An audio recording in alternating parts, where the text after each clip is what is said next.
ಭಯೋತ್ಪಾದಕರವರನ್ನು ಹತ್ಯೆ ಮಾಡಿದಾಗ ಹೇಳಿದ್ರಂತೆ ನೋಡಿ, ಅಲ್ಲಿ ಕಾಣ್ತಾ ಇದೆ. ನನ್ನನ್ನು ಕೊಲ್ಲಿ, ನನ್ನ ಮಕ್ಕಳನ್ನು ಕೊಲ್ಲಿ ಅಂತ ಹೇಳಿದಾಗ, ನಿನ್ನನ್ನು ಕೊಲ್ಲೋದಿಲ್ಲ, ನೀನು ಹೋಗಿ ಮೋದಿಗೆ ಹೇಳು, ಮೋದಿಗೆ ಹೇಳು ಹೋಗಿ ಅಂತ ಹೇಳಿದ್ರಂತೆ. ಹೆಣ್ಣು ಮಕ್ಕಳನ್ನು ಅಟ್ಯಾಕ್ ಮಾಡಲಿಲ್ಲ, ಮಕ್ಕಳನ್ನು ಅಟ್ಯಾಕ್ ಮಾಡಲಿಲ್ಲ, ಕೇವಲ ಪುರುಷರನ್ನು ಮಾತ್ರ ಅಟ್ಯಾಕ್ ಮಾಡಿದ್ದಾರೆ. ಅದು ಕೇವಲ ಹಿಂದೂಗಳನ್ನು ಮಾತ್ರ. ವಿಶೇಷವಾಗಿ ಗುಜರಾತ್, ಕರ್ನಾಟಕ, ತಮಿಳುನಾಡು ಮತ್ತು ಒಡಿಸ್ಸಾದ ಅನೇಕ ಪ್ರವಾಸಿಗರಿದ್ದರು. ಒಟ್ಟು 29ರಿಂದ 30 ಮಂದಿ ಇಲ್ಲಿ ತನಕ ಬಲಿಯಾಗಿದ್ದಾರೆ ಅಂಥೇಳಿ ಮಾಹಿತಿಗಳು ಬರ್ತಾ ಇದೆ. ಗಾಯಗೊಂಡವರನ್ನು ಮತ್ತು ಅನೇಕರನ್ನು ಅಲ್ಲಿಯ ಅನಂತನಾಗ್ ಆಸ್ಪತ್ರೆಗೆ ಸೇರಿಸಲಾಗಿದೆ. ಈಗಾಗಲೇ ಅಮಿತ್ ಶಾ ಉನ್ನತ ಮಟ್ಟದ ಮೀಟಿಂಗ್ ನಡೆಸಿ ಈಗಾಗಲೇ ಅಲ್ಲಿಯ ಕಾಶ್ಮೀರದ IBಗೆ ಹೋಗಿದ್ದಾರೆ. ಅಲ್ಲಿ ಉನ್ನತ ಮಟ್ಟದ ರಾಜಭವನಕ್ಕೆ ಹೋಗಿದ್ದಾರೆ. ಅಲ್ಲಿ ಉನ್ನತ ಮಟ್ಟದ ತನಿಖೆಯನ್ನು ನಡೆಸ್ತಾ ಇದ್ದಾರೆ. ಏನಾಯಿತು ಜಮ್ಮು ಕಾಶ್ಮೀರದಲ್ಲಿ? ಹಾಗಿದ್ರೆ ಜಮ್ಮು ಕಾಶ್ಮೀರದಲ್ಲಿ ಇವತ್ತು ನಡೆದಂಥ ಈ ಘಟನಾವಣೆ ಏನಿದೆ, 30 ಮಂದಿ ಮೃತಪಟ್ಟಿದ್ದಾರೆ. ಯಾರು ಮುಸ್ಲಿಂ ಅಲ್ಲವೋ ಅಂಥವರನ್ನು ಹುಡುಕಿ ಕೊಂದಿದ್ದಾರೆ. ಪ್ರವಾಸಕ್ಕೆ ಹೋದವರಿಗೆ ನರಕ ತೋರಿಸಿದ್ದಾರೆ. ಹಾಗಿದ್ರೆ ಅಲ್ಲಿ ತಾನು ಮುಸ್ಲಿಂ ಅಂದಿದ್ರೆ ಬದುಕುಳಿತಾ ಇದ್ರಾ ಅನ್ನುವಂಥ ಪ್ರಶ್ನೆಗಳು ಕೂಡ ವ್ಯಾಪಕವಾಗಿ ಹರಡ್ತಾ ಇದೆ. ಬನ್ನಿ, ಇವತ್ತು ಏನು ನಡೀತಲ್ಲಿ ಅದರ ಬಗೆಗಿನ ಒಂದು ವಿಶೇಷ ರಿಪೋರ್ಟ್.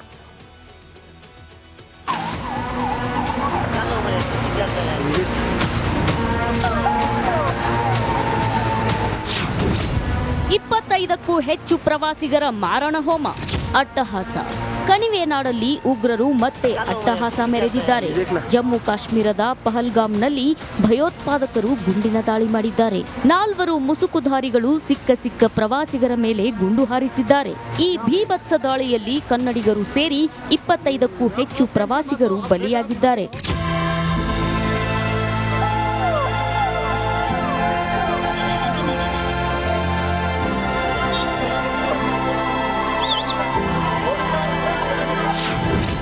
ಪ್ರವಾಸಕ್ಕೆ ತೆರಳಿದ್ದ ಶಿವಮೊಗ್ಗದ ವ್ಯಕ್ತಿ ದುರ್ಮರಣ. ರಿಯಲ್ ಎಸ್ಟೇಟ್ ಉದ್ಯಮಿ ಮಂಜುನಾಥ್ ಬಲಿ. ಏಪ್ರಿಲ್ 19ರಂದು ಶಿವಮೊಗ್ಗದ ರಿಯಲ್ ಎಸ್ಟೇಟ್ ಉದ್ಯಮಿ ಮಂಜುನಾಥ್ ತಮ್ಮ ಪತ್ನಿ ಪಲ್ಲವಿ ಹಾಗೂ ಮಗನ ಜೊತೆ ಕಾಶ್ಮೀರಕ್ಕೆ ಪ್ರವಾಸಕ್ಕೆಂದು ತೆರಳಿದ್ರು. ಪ್ರವಾಸದ ವೇಳೆ ಕಾಶ್ಮೀರದ ಪಹಲ್ಗಾಮ್ಗೆ ತೆರಳಿದ್ರು. ಈ ವೇಳೆ ಭಯೋತ್ಪಾದಕರು ಪ್ರವಾಸಿಗರ ಮೇಲೆ ಗುಂಡಿನ ದಾಳಿ ಮಾಡಿದ್ದಾರೆ. ಉಗ್ರರ ಅಟ್ಟಹಾಸಕ್ಕೆ ಮಂಜುನಾಥ್ ಸ್ಥಳದಲ್ಲೇ ಉಸಿರು ಚೆಲ್ಲಿದ್ದಾರೆ. ಹೆಸರು ಮತ್ತು ಧರ್ಮ ಕೇಳಿ ಉಗ್ರರ ದಾಳಿ. ಹಿಂದೂ ಅಂತ ಗೊತ್ತಾಗುತ್ತಿದ್ದಂತೆ ಫೈರಿಂಗ್. ಶಿವಮೊಗ್ಗದ ಮಂಜುನಾಥ್ ಪಹಲ್ಗಾಮ್ನ ಹೋಟೆಲ್ ಹೊರಗೆ ಬೇಲ್ಪುರಿ ತಿಂತಾ ಇದ್ರು. ಈ ವೇಳೆ ಎಂಟ್ರಿ ಕೊಟ್ಟ ಭಯೋತ್ಪಾದಕರು ಏಕಾಏಕಿ ಮಂಜುನಾಥ್ ಹಣೆಗೆ ಬಂದೂಕು ಇಟ್ಟಿದ್ದಾರೆ. ನಿನ್ನ ಹೆಸರೇನು, ಯಾವ ಧರ್ಮದವನು ಅಂತ ಪ್ರಶ್ನೆ ಮಾಡಿದ್ದಾರೆ. ಹಿಂದೂ ಅಂತ ಗೊತ್ತಾಗ್ತಿದ್ದಂತೆ ಮಂಜುನಾಥ್ ತಲೆಗೆ ಫೈರ್ ಮಾಡಿ ವಿಕೃತಿ ಮೆರೆದಿದ್ದಾರೆ.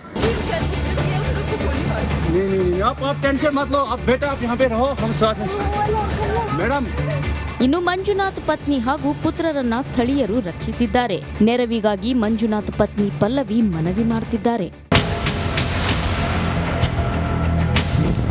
ಶಿವಮೊಗ್ಗದ ಮಂಜುನಾಥ್ ಮನೆಯಲ್ಲಿ ಆಕ್ರಂದನ. ಶಿವಮೊಗ್ಗದ ರಿಯಲ್ ಎಸ್ಟೇಟ್ ಉದ್ಯಮಿ ಮಂಜುನಾಥ್ ಮನೆಯಲ್ಲಿ ದುಃಖ ಮಡುಗಟ್ಟಿದೆ. ಕುಟುಂಬಸ್ಥರ ಆಕ್ರಂದನ ಮುಗಿಲು ಮುಟ್ಟಿದೆ.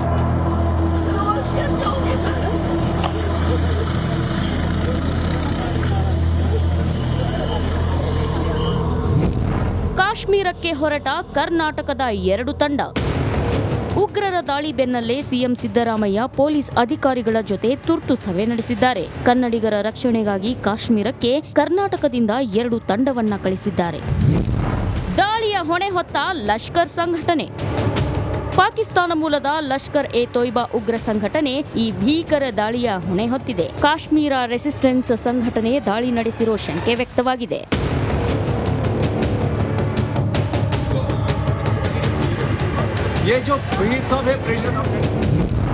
ಜಮ್ಮು ಕಾಶ್ಮೀರದಲ್ಲಿ ಉಗ್ರರ ಬೇಟೆ ಶುರು. ಜಮ್ಮು ಕಾಶ್ಮೀರದ ಪಹಲ್ಗಾಮ್ನಲ್ಲಿ ಭಾರತೀಯ ಸೇನೆ ಉಗ್ರರ ಬೇಟೆ ಶುರು ಮಾಡಿದೆ. ಭಯೋತ್ಪಾದಕರನ್ನ ಸೆದೆಬಡಿಯೋಕೆ 4 ಸೇನಾ ಹೆಲಿಕಾಪ್ಟರ್ಗಳು ಕಾರ್ಯಾಚರಣೆ ಆರಂಭಿಸಿವೆ. ಈ ಕೃತ್ಯದ ಹಿಂದಿರುವವರನ್ನ ಸುಮ್ಮನೆ ಬಿಡಲ್ಲ. ಪಾಕ್ ಉಗ್ರರಿಗೆ ಅಮಿತ್ ಶಾ, ಮೋದಿ ಎಚ್ಚರಿಕೆ. ಉಗ್ರರ ಉಗ್ರರ ದಾಳಿಯನ್ನ ಪ್ರಧಾನಿ ಮೋದಿ ತೀವ್ರವಾಗಿ ಖಂಡಿಸಿದ್ದಾರೆ. ಈ ಕೃತ್ಯದ ಹಿಂದಿರುವವರನ್ನ ಸುಮ್ಮನೆ ಬಿಡಲ್ಲ, ಇದಕ್ಕೆ ತಕ್ಕ ಪ್ರತ್ಯುತ್ತರ ನೀಡಲಿದ್ದೇವೆ ಅಂತ ಎಚ್ಚರಿಕೆ ಕೊಟ್ಟಿದ್ದಾರೆ. ಇನ್ನು ಕೇಂದ್ರ ಗೃಹ ಸಚಿವ ಅಮಿತ್ ಶಾ ದಾಳಿ ನಡೆಸಿದ ಯಾರನ್ನೂ ಬಿಡಲ್ಲ ಅಂತ ಖಡಕ್ ಸಂದೇಶ ರವಾನಿಸಿದ್ದಾರೆ. ಭಾರತ ಈ ದಾಳಿಯನ್ನ ಸಹಿಸಲ್ಲ, ಅಟ್ಟಹಾಸ ಮೆರೆದ ಉಗ್ರರನ್ನ ಸುಮ್ಮನೆ ಬಿಡಲ್ಲ, ಪ್ರತೀಕಾರ ತೀರಿಸಿಕೊಳ್ಳದೆ ಬಿಡೋ ಮಾತೇ ಇಲ್ಲ. Bureau report, republic Kannada. ಭಯೋತ್ಪಾದಕರವರನ್ನ ಹತ್ಯೆ ಮಾಡಿದಾಗ ಹೇಳಿದ್ರಂತೆ ನೋಡಿ, ಅಲ್ಲಿ ಕಾಣ್ತಾ ಇದೆ. ನನ್ನನ್ನು ಕೊಲ್ಲಿ, ನನ್ನ ಮಕ್ಕಳನ್ನು ಕೊಲ್ಲಿ ಅಂತ ಹೇಳಿದಾಗ, ನಿನ್ನನ್ನು ಕೊಲ್ಲೋದಿಲ್ಲ, ನೀನು ಹೋಗಿ ಮೋದಿಗೆ ಹೇಳು ಹೋಗಿ ಅಂತ ಹೇಳಿದ್ರಂತೆ.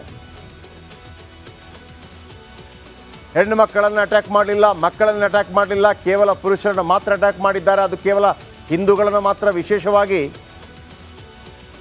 ಗುಜರಾತ್, ಕರ್ನಾಟಕ, ತಮಿಳುನಾಡು ಮತ್ತು ಒಡಿಶಾದ ಅನೇಕ ಪ್ರವಾಸಿಗರಿದ್ದರು. ಒಟ್ಟು 29ರಿಂದ 30 ಮಂದಿ ಇಲ್ಲಿ ತನಕ ಬಲಿಯಾಗಿದ್ದಾರೆ ಅಂಥೇಳಿ ಮಾಹಿತಿಗಳು ಬರ್ತಾ ಇದೆ.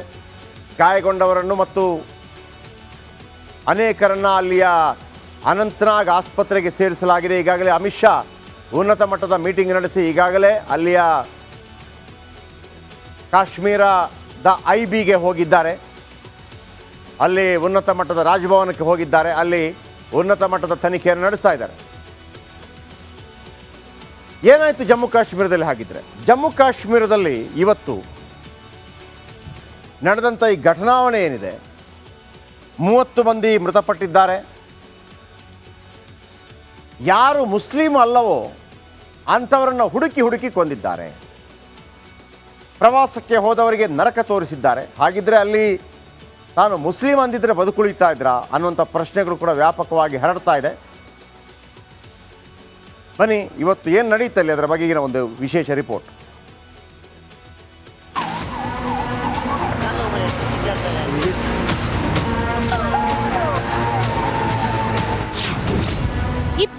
ಕ್ಕೂ ಹೆಚ್ಚು ಪ್ರವಾಸಿಗರ ಮಾರಣ ಹೋಮ, ಅಟ್ಟಹಾಸ. ಕಣಿವೆನಾಡಲ್ಲಿ ಉಗ್ರರು ಮತ್ತೆ ಅಟ್ಟಹಾಸ ಮೆರೆದಿದ್ದಾರೆ. ಜಮ್ಮು ಕಾಶ್ಮೀರದ ಪಹಲ್ಗಾಮ್ನಲ್ಲಿ ಭಯೋತ್ಪಾದಕರು ಗುಂಡಿನ ದಾಳಿ ಮಾಡಿದ್ದಾರೆ. 4 ಮುಸುಕುಧಾರಿಗಳು ಸಿಕ್ಕ ಪ್ರವಾಸಿಗರ ಮೇಲೆ ಗುಂಡು ಹಾರಿಸಿದ್ದಾರೆ. ಈ ಭೀಭತ್ಸ ದಾಳಿಯಲ್ಲಿ ಕನ್ನಡಿಗರು ಸೇರಿ 25ಕ್ಕೂ ಹೆಚ್ಚು ಪ್ರವಾಸಿಗರು ಬಲಿಯಾಗಿದ್ದಾರೆ.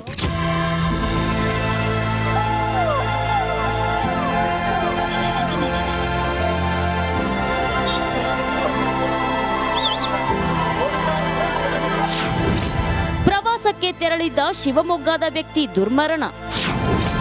ರಿಯಲ್ ಎಸ್ಟೇಟ್ ಉದ್ಯಮಿ ಮಂಜುನಾಥ್ ಬಲಿ. ಏಪ್ರಿಲ್ 19ರಂದು ಶಿವಮೊಗ್ಗದ ರಿಯಲ್ ಎಸ್ಟೇಟ್ ಉದ್ಯಮಿ ಮಂಜುನಾಥ್ ತಮ್ಮ ಪತ್ನಿ ಪಲ್ಲವಿ ಹಾಗೂ ಮಗನ ಜೊತೆ ಕಾಶ್ಮೀರಕ್ಕೆ ಪ್ರವಾಸಕ್ಕೆಂದು ತೆರಳಿದ್ರು. ಪ್ರವಾಸದ ವೇಳೆ ಕಾಶ್ಮೀರದ ಪಹಲ್ಗಾಮ್ಗೆ ತೆರಳಿದ್ರು. ಈ ವೇಳೆ ಭಯೋತ್ಪಾದಕರು ಪ್ರವಾಸಿಗರ ಮೇಲೆ ಗುಂಡಿನ ದಾಳಿ ಮಾಡಿದ್ದಾರೆ. ಉಗ್ರರ ಅಟ್ಟಹಾಸಕ್ಕೆ ಮಂಜುನಾಥ್ ಸ್ಥಳದಲ್ಲೇ ಉಸಿರು ಚೆಲ್ಲಿದ್ದಾರೆ. ಹೆಸರು ಮತ್ತು ಧರ್ಮ ಕೇಳಿ ಉಗ್ರರ ದಾಳಿ. ಹಿಂದೂ ಅಂತ ಗೊತ್ತಾಗುತ್ತಿದ್ದಂತೆ ಫೈರಿಂಗ್. ಶಿವಮೊಗ್ಗದ ಮಂಜುನಾಥ್ ಪಹಲ್ಗಾಮ್ನ ಹೋಟೆಲ್ ಹೊರಗೆ ಬೇಲ್ಪುರಿ ತಿಂತಾ ಇದ್ರು. ಈ ವೇಳೆ ಎಂಟ್ರಿ ಕೊಟ್ಟ ಭಯೋತ್ಪಾದಕರು ಏಕಾಏಕಿ ಮಂಜುನಾಥ್ ಹಣೆಗೆ ಬಂದೂಕು ಇಟ್ಟಿದ್ದಾರೆ. ನಿನ್ನ ಹೆಸರೇನು, ಯಾವ ಧರ್ಮದವನು ಅಂತ ಪ್ರಶ್ನೆ ಮಾಡಿದ್ದಾರೆ. ಹಿಂದೂ ಅಂತ ಗೊತ್ತಾಗ್ತಿದ್ದಂತೆ ಮಂಜುನಾಥ್ ತಲೆಗೆ ಫೈರ್ ಮಾಡಿ ವಿಕೃತಿ ಮೆರೆದಿದ್ದಾರೆ.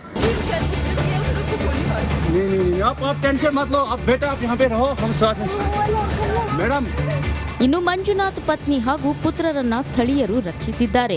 ನೆರವಿಗಾಗಿ ಮಂಜುನಾಥ್ ಪತ್ನಿ ಪಲ್ಲವಿ ಮನವಿ ಮಾಡುತ್ತಿದ್ದಾರೆ. ಶಿವಮೊಗ್ಗದ ಮಂಜುನಾಥ್ ಮನೆಯಲ್ಲಿ ಆಕ್ರಂದನ. ಶಿವಮೊಗ್ಗದ ರಿಯಲ್ ಎಸ್ಟೇಟ್ ಉದ್ಯಮಿ ಮಂಜುನಾಥ್ ಮನೆಯಲ್ಲಿ ದುಃಖ ಮಡುಗಟ್ಟಿದೆ. ಕುಟುಂಬಸ್ಥರ ಆಕ್ರಂದನ ಮುಗಿಲು ಮುಟ್ಟಿದೆ.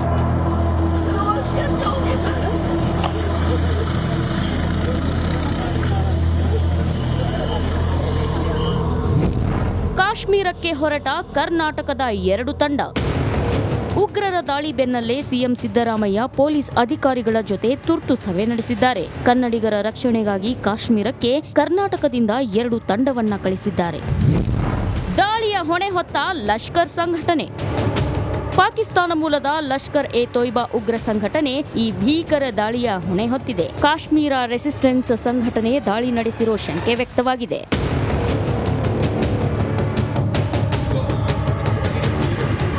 ये जो ब्रीड साहब है प्रेशर ಜಮ್ಮು ಕಾಶ್ಮೀರದಲ್ಲಿ ಉಗ್ರರ ಬೇಟೆ ಶುರು.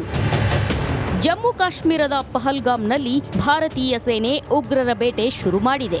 ಭಯೋತ್ಪಾದಕರನ್ನ ಸೆದೆಬಡಿಯೋಕೆ 4 ಸೇನಾ ಹೆಲಿಕಾಪ್ಟರ್ಗಳು ಕಾರ್ಯಾಚರಣೆ ಆರಂಭಿಸಿವೆ. ಈ ಕೃತ್ಯದ ಹಿಂದಿರುವವರನ್ನ ಸುಮ್ಮನೆ ಬಿಡಲ್ಲ. ಪಾಕ್ ಉಗ್ರರಿಗೆ ಅಮಿತ್ ಶಾ, ಮೋದಿ ಎಚ್ಚರಿಕೆ. ಉಗ್ರರ ದಾಳಿಯನ್ನ ಪ್ರಧಾನಿ ಮೋದಿ ತೀವ್ರವಾಗಿ ಖಂಡಿಸಿದ್ದಾರೆ. ಈ ಕೃತ್ಯದ ಹಿಂದಿರುವವರನ್ನ ಸುಮ್ಮನೆ ಬಿಡಲ್ಲ, ಇದಕ್ಕೆ ತಕ್ಕ ಪ್ರತ್ಯುತ್ತರ ನೀಡಲಿದ್ದೇವೆ ಅಂತ ಎಚ್ಚರಿಕೆ ಕೊಟ್ಟಿದ್ದಾರೆ. ಇನ್ನು ಕೇಂದ್ರ ಗೃಹ ಸಚಿವ ಅಮಿತ್ ಶಾ ದಾಳಿ ನಡೆಸಿದ ಯಾರನ್ನೂ ಬಿಡಲ್ಲ ಅಂತ ಖಡಕ್ ಸಂದೇಶ ರವಾನಿಸಿದ್ದಾರೆ. ಭಾರತ ಈ ದಾಳಿಯನ್ನ ಸಹಿಸಲ್ಲ. ಅಟ್ಟಹಾಸ ಮೆರೆದ ಉಗ್ರರನ್ನ ಸುಮ್ಮನೆ ಬಿಡಲ್ಲ. ಪ್ರತೀಕಾರ ತೀರಿಸಿಕೊಳ್ಳದೆ ಬಿಡೋ ಮಾತೇ ಇಲ್ಲ.